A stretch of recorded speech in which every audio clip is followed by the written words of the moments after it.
main changes I made after initially changing how I prayed was in what I believed.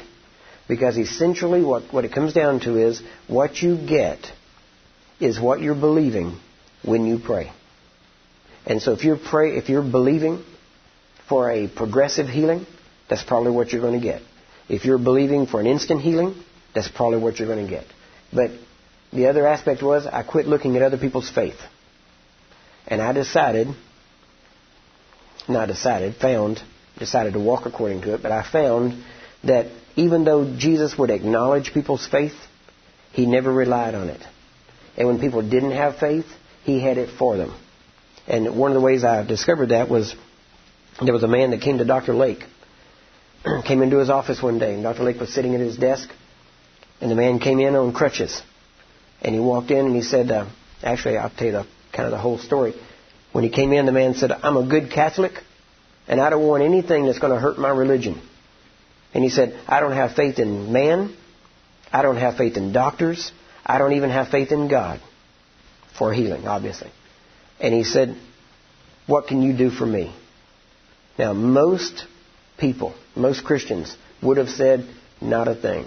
You've got to have faith if you're going to be healed, because that's the general teaching. But Dr. Lake wasn't that way. He laughed. He pushed himself back from his desk and said, that's all right. I got enough faith for both of us. And he got up and walked over next to the man that had the crutch. And he stood there and talked with him. And he said, this is the point he wanted to bring out as he was relaying this story. He said, I never prayed for the man.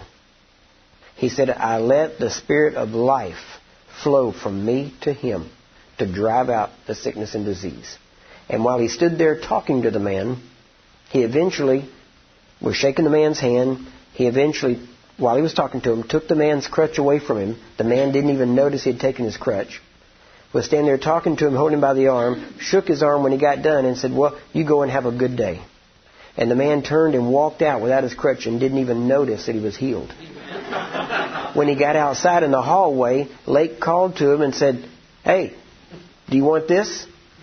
Now, I'm repeating what the man said, so we'll find out how religious you are. All right? Because if you rear up, it'll be because you're religious. And so the man turned back to Lake and looked at him and looked at the crutch and said, to hell with it. That's what he said.